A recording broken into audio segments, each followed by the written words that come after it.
Hey, welcome back. So today I'm going to be talking about daily life as a quad, as a disabled person with no aid or live-in help. Because now I'm on my own and I'm having to figure out how to do everything by myself again, and I haven't done that since I was 18 in college. So about, almost 30 years ago. My basic daily routine starts with my aide coming in, usually.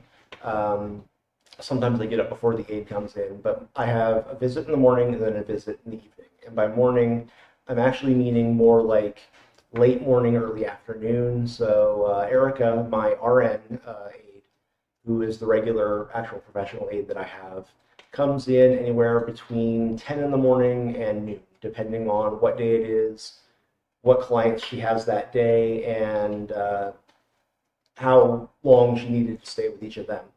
So anywhere between 10 and noon. Some days I'll sleep until then, and some days I'll get up before she gets here.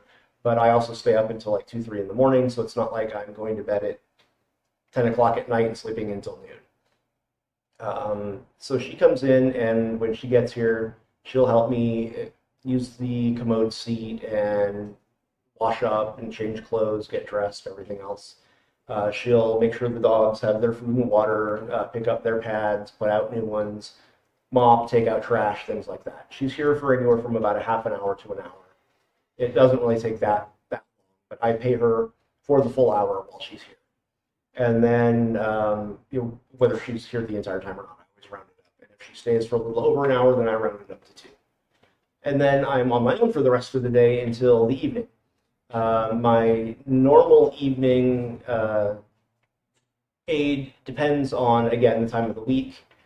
5 days a week, a friend of mine who works across the street at one of the casinos in their little cafe will come over on her way home from work and help me out. And that's usually at around 10, 11 at night. And then on the 2 nights that she doesn't work, Erica will come in on those nights and do the evenings as well. But when Erica comes in at night, she comes in more like 7, 6, 7 in the evening. And there's pros and cons, advantages and disadvantages to both of those time schedules. Basically, because I'm only going to the bathroom twice a day for the most part, I'm needing to have them spaced apart far enough that it makes it worth it. If I have my morning visit and then 5 hours later have my evening visit, I just went to the bathroom twice within 5 hours, and then I have the other 19 hours of the day with nothing. So I'm wanting some kind of a gap in there. So if she comes by at noon and then comes back around 6 or 7, that's kind of tight, which is why it's actually better, when my friend across the street can do it, because that means that it's more like 10 or 11 at night. I'm getting it pretty much 12 hours apart, which is ideal.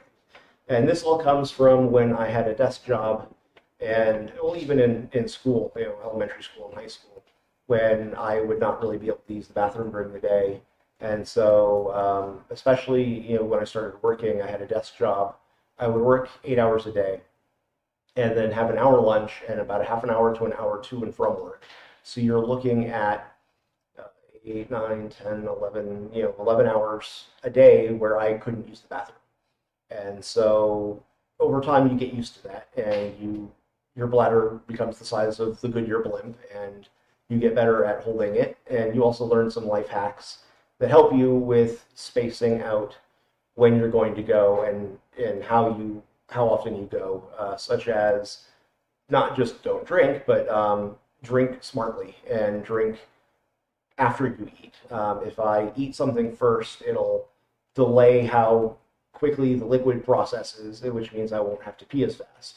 So if you drink on an empty stomach, you're going to need to go within a few hours. If you drink right after eating a meal, you can be good for 8 to 10. It really depends. That's one of the life hacks that I've learned and use, because I will not use a catheter. There are just too many health issues and side effects with that, and I'm trying to avoid using adult diapers if I can. I know that largely that's a pride ego thing, but disabled people have pride and egos too, so I'm kind of resisting that for as long as I can. I know that one day it's probably going to become a thing, but if I can get by without that for now, that's great. But I'm not gonna. I'm also, so you know, I'm not gonna put my body through tremendous torture just to avoid that. If it comes down between I'm too dehydrated and I need to do it, then I'll do it. But so far, everything's been fine. I haven't been dehydrated. I haven't been having problems, health-wise. And like I said, I've been doing this for a long time. I'm sure that over the years it'll catch up with me, but it's not today. So I'm doing what I'm doing. So when Erica comes, she's usually here for about a half an hour to an hour, helps me out, and puts Zoe's vest on so that Zoe can go with me if I go places. And now that she's able to, now that I'm able to hook her leash up to her and take her leash off of her without any problems, and it only takes about 30 seconds to do it now, then she's going out with me a lot more. And that's great because she needs to go out. And she's young, she has a lot of energy, she's very hyperactive, and so the more I can get her out of the house with me, the better. And I've kind of become a bit of a shut-in since, Sylph passed, because if I can't take them out, I don't want to leave them home alone, the two of them. Zelda's better about staying home by herself because a lot of the time she would choose to stay home. She's getting older, she doesn't like the walks, she has anxiety. She likes being places, but she doesn't like going places. So, but Zoe always wants to go. In fact, the very first time Zoe was ever left home alone by herself was the day before Sylph passed. And so I'm trying to avoid going out without Zoe as much as possible. So that's the morning visit. And then on the weekends, I have, because Erica does Monday through Friday. And then on the weekends, I have a friend that comes over named Danny. Hi, Danny. Comes over on the weekends with her daughter, or both of her daughters. They're late teens. And they've been helping with cleaning up and moving things around and straightening up the place and revamping everything, reorganizing, rearranging, and are basically why I'm able to do this so quickly.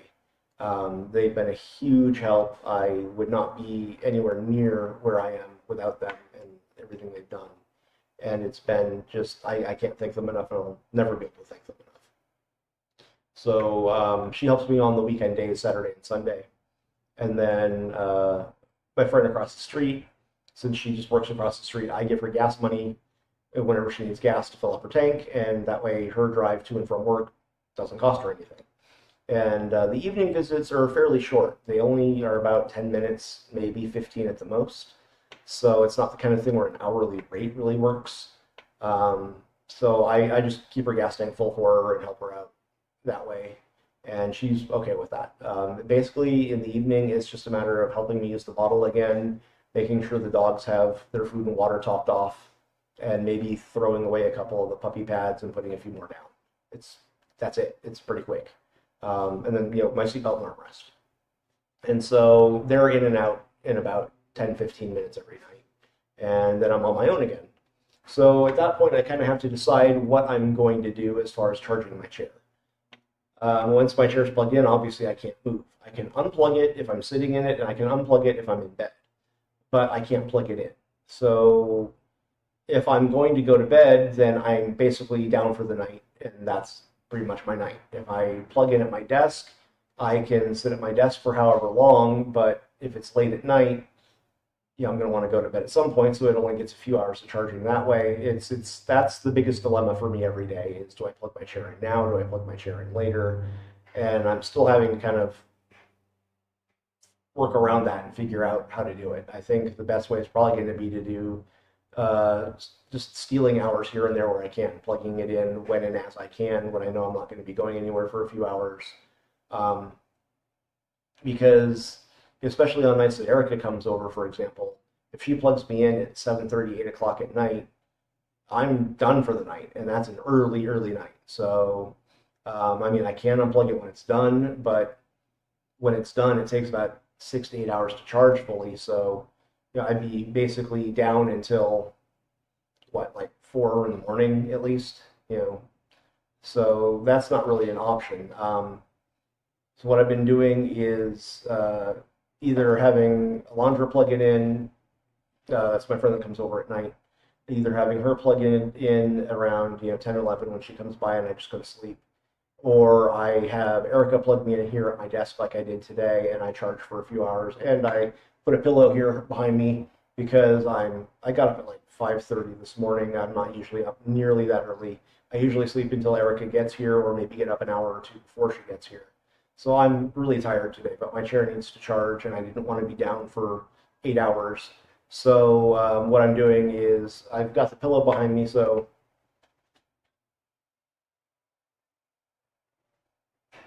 yep, that's how I nap. And it's about as comfortable as you probably think it looks. So, but it works. And it lets me get some sleep and get a bit of a nap while my chair's charging, which is what I'm doing today. So once Erica's gone and I'm on my own, Zoe has her vest on. I leave it on all day. She has no problems with it being on.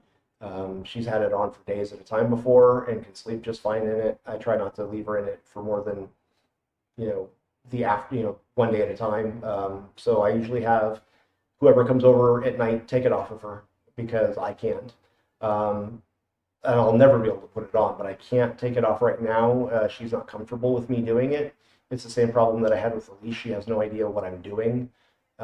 She eventually figured out what I was doing with the leash, and that means I'm hooking her up to go somewhere, and she likes that.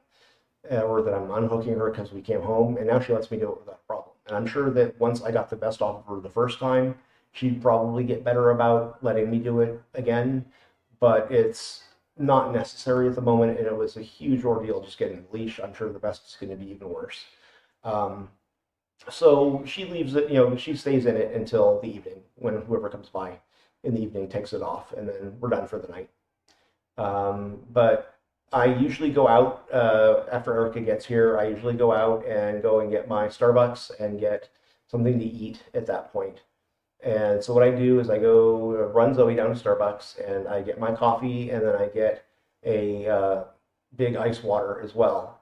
And so I get the two drinks, put them in the bag, put them behind me in the corner of my seat, bring them home, and that's what I've always done. And normally when I would get home, Syl would take them out and put them on my desk.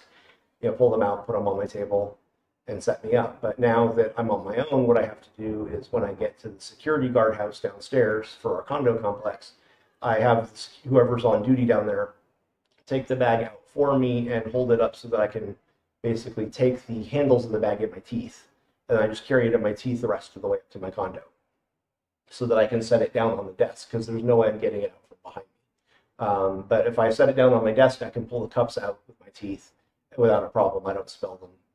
And that lets me have the two different drinks, for the afternoon. And then I also grab food while I'm out, usually, and what I do is I just slide my wrist through the handles of the bag so that when I get home, I can also set it down on the desk and slide my hand out and then open it up with my teeth and pull the food out, which again, I can do without making too much of a mess. I'll probably do a video on the tikka masala incident that happened a couple of days ago. I won't do that now. But yeah, I can get the food out on my own and set myself up and then throw stuff away when I'm done. But it means that the food has to be on my wrist, the drinks in my mouth, and that's what I do, because security can't come up into my unit, but they'll help me down there. It's a liability issue, but they'll help me down there with whatever I need. They also help me with my seatbelt and armrest sometimes too, which I'm still having to figure out a solution for. But like today, when I got up early, it was going to be at least 4 to 6 hours before Erica would get here, and I was thirsty and hungry. So I just went out, closed the door very carefully since I don't have my seatbelt on. I had to leave Zoe home because her vest wasn't on, and went and they put my seatbelt and armrest on down at the gate and let me out. And then I went and got Starbucks and got food and came home. And then at night, sometimes I'll have them undo my seatbelt armrest on my way up, if I know that it's past when my aide comes. And that's pretty much how I do it. If I order a DoorDash, then I meet them at the door. I open the door with my chair and my body blocking the doorway so the dogs can't get out, because they want to meet everybody, and they bark a lot, but it's excited barks. But that doesn't tell the DoorDasher anything. Just the DoorDasher just sees big, dark, barking dogs and freaks out. But if I block it with my chair and my body, then they know they're okay, they're safe, they're not going to get jumped, and I can coax them into giving me the food. Again, they put the bag in my teeth. I close the door, come over, put it on the desk, open it up, get stuff out. And that's pretty much how I do that. The chair charging, like I said, is the major dilemma of the evening every day. I'm probably gonna, like I said, just start stealing time here and there and doing it that way. And then going out and having a social life, which I really haven't done in about 20 years. Sylv became sick really sick, about 4 years into our marriage, and we weren't really able to go out too much after about 6 years into our marriage. She couldn't go out at all. They couldn't go out at all for about 12 years. They were housebound for about 12 to 15 years. And then we're able to start going out again, ironically, because of chemo, knocked their lupus down. So we would go out, but we wouldn't go out regularly, and we couldn't consistently go hang out with people. So we don't really have a lot of friends. I don't have friends. And I have a few, and they're mostly online. I don't have a lot of in-person go hang out friends. I'm kind of wanting to change that now that I can go whenever I want, and I don't have to worry about it's not really fair for me to go out and have a social life and still stuck home 2 out of 3 days. But it's hard getting myself out of that shut-in hermit mentality, because they and I used to just hang out all the time, and we would just hang out and watch stuff and do stuff together, and that was fine. That was great, but now not so much. So I'm trying to get a social life again, and now that I can hook up and unhook Zoe's leash, that means I can go out without feeling guilty. I can take Zoe with me, get her some exercise, and I can start trying to have a social life again, whatever that is. I don't know. It's been, like I said, 20 plus years since I had a social life, and I'm not sure how the kids do it these days, but I'll figure it out. That's basically my daily routine, though, is I have the 2 visits. Sometimes I'll have somebody stop by in the middle of the day if they're in the area. Today, for example, Danny, who helps me out on the weekends, is bringing Sylv's cremains home. So Sylv's coming home today. And that'll be here in a couple hours. That's why I didn't want to go to bed, because I don't want to sleep straight to when they get here, because I know if I lay down in bed, I'll fall asleep and I'll just zonk out. And I didn't want to be half awake when they got here, so I'll just nap here in my chair while my chair charges. And then I'll be much more alert for when they get here to deal with stuff.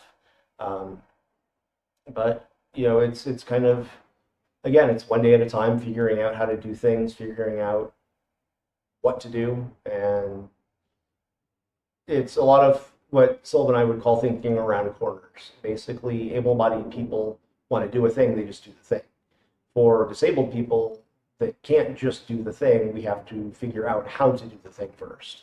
And so that's what we call thinking around corners, figuring out how to get yourself from point A to point B when you can't just use your hands. You can't just get up and walk over there. You can't just, open the thing. And so that's something that I used to do a lot of in college when I was 18, living on my own in the dorms at Arizona State University. And I haven't had to since then, because I either lived with friends or lived with family or lived with Sylv.